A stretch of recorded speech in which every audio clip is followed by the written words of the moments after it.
shelter had said. No one wants a damaged cat. But Tilda knew how it felt to be discarded. She knew what it was like to feel damaged and alone, so she'd brought him home. On his papers, it said he was wary of all human interaction, but he'd jumped up onto her lap that very night, and their 3 eyes had locked. Tilda's fears and stresses and worries just melted away, as if he'd drawn them out of her. "You're special," she'd whispered, tears rolling down her cheeks.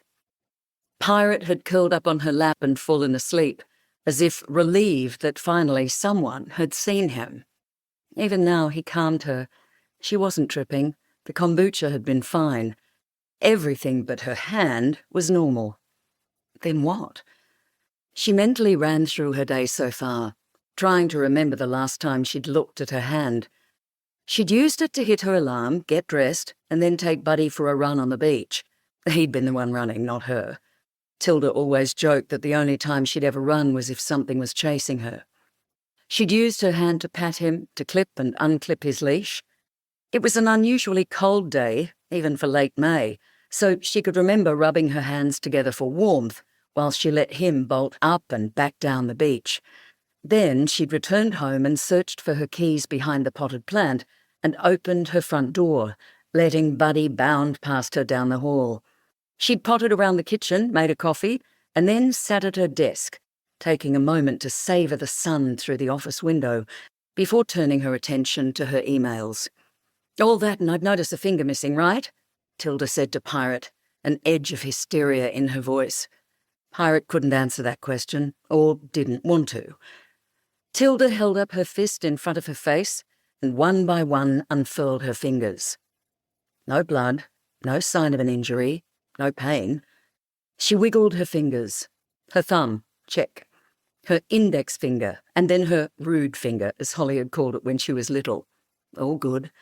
Her ringless finger, as her mother Frances called it. Check. And then, tentatively, her little finger. Check. What? She could still feel it.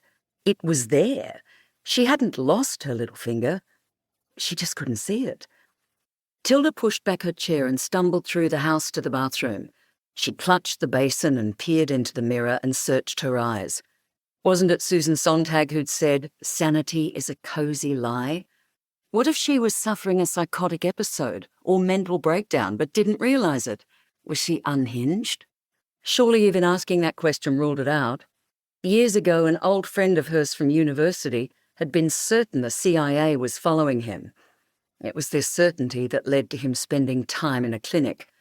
From the little Tilda knew about the matter, people who were having a psychotic episode didn't think there was anything wrong with them. But if her mind was fine, why couldn't she see her finger? A brain tumour? She'd read that a tumour could affect your vision. A sense of tumour, Tilda thought. Good to see I still have my sense of tumour. Perhaps it was her eyes. Was she going blind?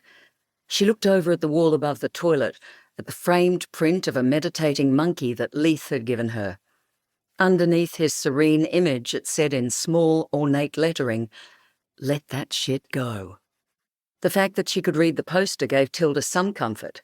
Her eyes seemed fine. She turned back to the mirror and stared into them. No visible weird shadows or spots. And then, to her absolute horror, Tilda noticed that her right ear was missing too. She raised her hand, the one missing the finger, and drew back a lock of hair to touch the spot where her ear used to be. She could feel her ear. It was still there. Her ear was still on her head. She just couldn't see it.